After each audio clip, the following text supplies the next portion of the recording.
ਬਿਸਮਿल्लाहिर्रहमानिर्रहीम अस्सलाम वालेकुम नाज़रीन। जामना ਦਾ ਸੀਜ਼ਨ ਆ ਗਿਆ ਗਰਮੀਆਂ ਦੇ ਵਿੱਚ ਤੇ ਜਾਮਣ ਜਿਹੜੇ ਹੁੰਦੇ ਨਾ ਦੋ ਕਿਸਮ ਦੇ ਹੁੰਦੇ ਆ ਤੇ ਅਸੀਂ ਕਿ ਅੱਜ ਜਾਮਣ ਦੇ ਉੱਤੇ ਵੀ ਲੋਕ ਕਰੀਏ ਤੇ ਮੌਸਮ ਮਾਸ਼ਾਅੱਲਾ ਬਹੁਤ ਹੀ ਖੂਬਸੂਰਤ ਆ, ਖੁਸ਼ਗਵਾਰ ਆ। ਬਾਰਿਸ਼ ਦੀ ਵਜ੍ਹਾ ਨਾਲ ਮੌਸਮ ਨੇ ਗਰਮੀ ਦਾ ਜ਼ੋਰ ਦਿੱਤਾ ਤੋੜ।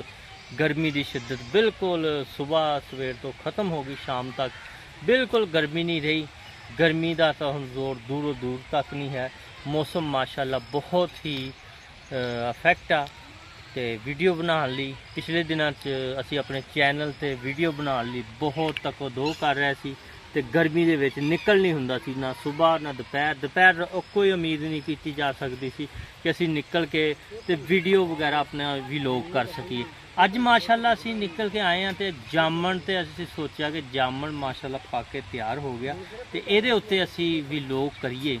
तो जामन दो किस्म की होंगी, जिस तरह तुहानूं दस्सिया गया अगे भी कि एक देसी एक फार्मी जिहड़ी हुंदी कोई गल घोटू भी हुंदी एक जामन, एक वैसे भी हुंदी है। कई फार्मी जामन गल भी घुटन लग पैंदियां, खाओ ना तो घुटन जी महसूस हुंदी, कईयां नाल नहीं हुंदी। देसी जिहड़ी हुंदी है गल घोटू नहीं हुंदी ते मिठी हुंदी। ते दो किस्म दियां हुंदियां, देसी जरा बरीक हुंदी आ ते फार्मी जरा मोटी हुंदी, देखण लई ते बड़ी प्यारी लगदी है। ते अज असी क्या ते चलो जामन दी इफादियत दे बारे दे विच दस्सिए कि जामन की इफादियत आ। पहली गल तो यह कि शुगर वालियां लिए बेहद मुफीद आ, खजाना ही आ उन्हां वास्ते तो बहुत सारे लोग शुगर वाले इस्तेमाल करते, ये गठली भी इस्तेमाल करते, पीस के सूप बना के खाते ने, वो भी बड़ी बेहतरीन रहिंदा, उन्हां दा शुगर लेवल नॉर्मल रहिंदा वा। ते जामन जो पक के इस तरह तैयार हो जाता ना, फिर इसका जायका एक माशाल्लाह अच्छा हो जाता। बहुत सारे लोग इनू ठंडा करके तो खाते, कुछ वैसे ही है इस तरह साढ़े वर्गे जदों आ जाते खेतों ते जामन देख लेंदे इस तरह ही खा लेंदे आ, तो कहते बस ठीक आ, खानी चाहिए जामन। तो असी जिस जामन के कोल मौजूद हाँ, एक देसी आ ते एक फार्मी जामन आ, दो किस्म दियां जामना इत्थे। ते वावा अच्छा जायका इन्हां दा, खुशगवार जायका वा, जिसका मौसम माशाल्लाह अच्छा वा। ते इस तरह ही जामन का जायका भी अच्छा वा। तो ये जी लकड़ आ भी बड़ी कारआमद आ, ये फर्नीचर लिए भी इस्तेमाल होंदी आ ते जामन खाण लिए भी इस्तेमाल होंदा। देख लो ये दोनों ही चीज़ां इस्तेमाल होंदियां वा। ये 5 तो 6 साल दे विच पौधा तैयार हो के ते जामन लगन लग पैंदा वा। ते जामन बेहद मुफीद चीज़ आ, खानी चाहिए हर एक नूं। ते देसी जामन की कोशिश की जाए तो ये जरा ईजी होंगी। बहुत सारे लोग खाते नहीं कि ये जबान काली हो जाती, जिस तरह कहते ना फलां बंदा काली जबान वाला, तो इनू बहुत सारे लोग डरते मारे ही खाते कि जबान काली ना हो जाए। तो बर्फ़ के भी फिर इसका अच्छा जायका होंदा। तो रेहड़ियां के उत्ते जिहड़े लगाते वो फैला के इस तरह नमक पा के तो तुहानूं जायका बना के दिंदे ने। हर एक बंदे की अपनी अपनी चॉइस होंदी खाण दी। ते बाकी तुहानूं दिखाने कि जामना माशाल्लाह काफ़ी लगियां हुई, हरियां कालियां, जानी इसी तरह पक्की जानियां ते तैयार होई जानियां। ते असी होर भी मज़ीद जामन तोड़न की कोशिश करते हैं, जे साडे कोल टुट गईयां ते बड़ियां उच्चियां उच्चियां लगियां हुईयां वा। ते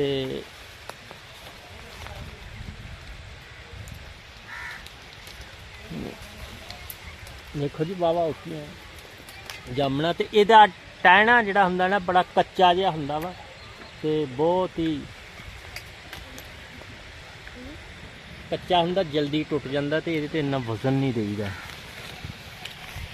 ते इस टाइम साडी पहुँच तो दूर ही आ, साडा हथ नहीं पहुँच रहा, जिन्नियां खा सकते सी खा लीआं। तो इनू माखी भी लगा होया, वो भी तुहानूं एक दिखाने आ। तो ये तो भी बच के रहीदा, अक्सर इदां दे दरख्तां ते माखी भी लगा हुंदा। ते माखी भी तुहानूं दिखाने आ, जिन्हूं मखील कहंदे, देसी शहद जिस तो चोया जांदा, ते ओह भी तुहानूं असीं दिखाने आ। और देखो जी शायद दा छत्ता भी लग्या होया। ते इन जामना खांदे खांदे किते इनू भी असीं मगर ना पा लईए। ते बाकी भी तुहानूं माहौल दिखाने जामना के बूटे के नाल, कि माहौल का ਕੀ ਸੂਰਤ ਹਾਲ ਆ, ਬਿਹਤਰੀਨ ਮਾਹੌਲ ਆ, ਸਬਜ਼ਦਾਰਾ ਵਾ। ਤੇ ਅਸੀਂ ਹਮੇਸ਼ਾ ਇਸ ਤਰ੍ਹਾਂ ਦੇ ਇਲਾਕੇ ਦਾ ਇੰਤਖਾਬ ਕਰਦੇ ਹਾਂ ਕਿ ਜਿਹੜਾ ਦਿਹਾਤੀ ਕਲਚਰ ਦੇ ਨੂੰ ਪ੍ਰਮੋਟ ਕਰਦੇ ਹਾਂ ਕਿ ਦਿਹਾਤੀ ਕਲਚਰ ਕਿਸ ਤਰ੍ਹਾਂ ਦਾ ਹੁੰਦਾ ਵਾ।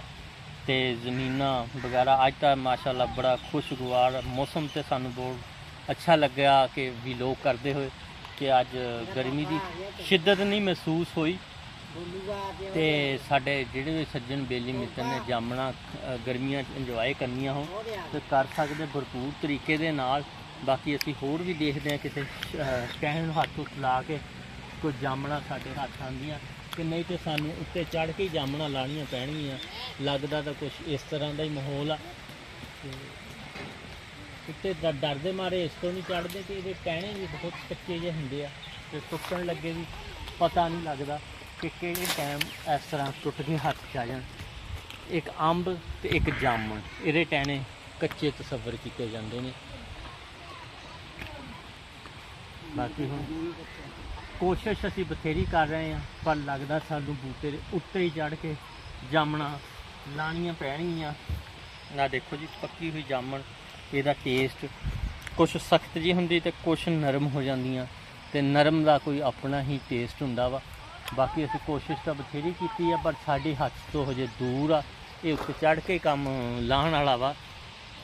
ਬਾਕੀ ਜਾਮਣਾ ਦਾ ਤੁਹਾਨੂੰ ਦੱਸਿਆ ਗਿਆ ਕਿ ਇਹਦੇ ਬਾਰੇ ਕਿ ਇਹ ਬੜੀ ਮੁਫੀਦ ਚੀਜ਼ ਆ, ਤੁਹਾਨੂੰ ਖਾਣੀ ਚਾਹੀਦੀ ਹੈ।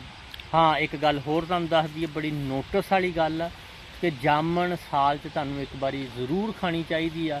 ਇਹ ਕਿਉਂ ਖਾਣੀ ਚਾਹੀਦੀ? ਇਸ ਵਜ੍ਹਾ ਤੋਂ ਖਾਣੀ ਚਾਹੀਦੀ ਕਿ ਤੁਹਾਡੇ ਪੇਟ ਦੇ ਵਿੱਚ ਅਕਸਰ ਜਾਂ ਕਿਤੇ ਬਾਲ ਚਲਾ ਜਾਵੇ ਨਾ, ਬਾਲ, ਤੇ ਉਹ ਵੀ ਇਹ ਜਾਮਣ ਗਾਲ ਦਿੰਦੀ ਆ। ਜਾਮਣ ਇੰਨੇ ਅਸਰਾਰ ਰੱਖਦੀ। ਬਾਲ ਜਿਹੜਾ ਨਾ ਤੁਸੀਂ ਕਿਤੇ ਵੀ ਦੇਖ ਲਓ, ਜ਼ਮੀਨ 'ਚ ਵੀ ਦੱਬ ਦਿਓ ਤੇ ਨਹੀਂ ਗਲਦਾ। ਤੇ ਜਾਮਣ ਐਸਾ ਫਲ ਆ ਕਿ ਇਹ ਗਾਲ ਕੇ ਰੱਖ ਦਿੰਦੀ ਆ ਬਾਲ ਨੂੰ ਵੀ।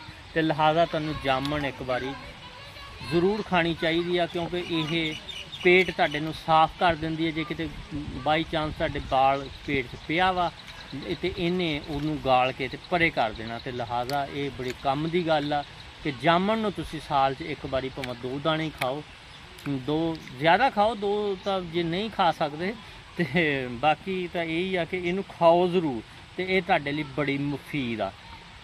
ਤੇ ਸ਼ੂਗਰ ਵਾਲੇ ਭਰਾਵਾਂ ਲਈ ਤਾਂ ਫਿਰ ਖਜ਼ਾਨਾ ਹੀ ਆਉਂਦੇ, ਉਹਨਾਂ ਨੂੰ ਵੀ ਲਾਜ਼ਮੀ ਖਾਣੀ ਚਾਹੀਦੀ ਆ। ਤੇ ਜਿਸ ਤਰ੍ਹਾਂ ਵੀ ਖਾ ਸਕਦੇ। ਤੇ ਇਹ ਫਲ ਜਲਦੀ ਖ਼ਰਾਬ ਨਹੀਂ ਹੁੰਦਾ, ਤੁਸੀਂ ਤੋੜ ਕੇ ਰੱਖ ਵੀ ਲੈਂਦੇ ਹੋ ਤੇ ਜਲਦੀ ਖ਼ਰਾਬ ਨਹੀਂ ਹੁੰਦਾ। ਜਿਸ ਤਰ੍ਹਾਂ ਕਈ ਫਲ ਹੁੰਦੇ ਤੇ ਉਹ ਖ਼ਰਾਬ ਹੋ ਜਾਂਦੇ, ਤੇ ਇਹ ਖ਼ਰਾਬ ਨਹੀਂ ਹੁੰਦਾ ਤੇ ਪਿਆ ਰਹਿੰਦਾ। ਤੇ ਇਹ ਜਾਮਣ ਤੁਹਾਨੂੰ ਹੋਰ ਵੀ ਦਿਖਾਉਂਦੇ ਆ ਕਿ ਸਾਡੇ ਕਿੱਦਾਂ ਕਿੱਦਾਂ ਲੱਗੀਆਂ ਹੋਈਆਂ ਜਾਮਣਾਂ।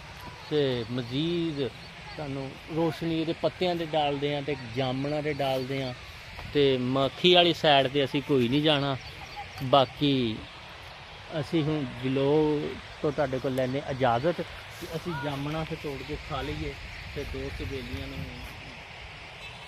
ਵੀ ਮੈਂ ਕਿਹਾ ਦੱਸੀਏ ਤੇ ਇਹਦੀ ਕੀ ਖਾਸੀਅਤ ਆ। ਤੇ ਇਸ ਦੇ ਨਾਲ ਹੀ ਅਸੀਂ ਇਜਾਜ਼ਤ ਚਾਹੁੰਦੇ ਹਾਂ ਕਿ ਹੁਣ ਅਸੀਂ ਉੱਪਰ ਚੜਾਂਗੇ ਤੇ ਜਾਮਣਾਂ ਮਜ਼ੀਦ ਇਕੱਠੀਆਂ ਕਰਾਂਗੇ ਤੇ ਖਾਵਾਂਗੇ। ਤੇ ਦੱਸਿਓ ਫਿਰ ਸਾਡਾ ਵਲੋਗ ਕੈਸਾ ਲੱਗਿਆ। ਤੇ ਇਸ ਦੇ ਨਾਲ ਹੀ ਅਸੀਂ ਅਗਲੇ ਵਲੋਗ ਦੇ ਵਿੱਚ ਹਾਜ਼ਰ ਹੋਵਾਂਗੇ। ਤੇ ਤਬ ਤੱਕ ਕੇ ਲਈ ਇਜਾਜ਼ਤ ਚਾਹੁੰਦੇ ਹਾਂ। ਅੱਲਾ ਹਾਫਿਜ਼। ਪਾਕਿਸਤਾਨ ਜ਼ਿੰਦਾਬਾਦ।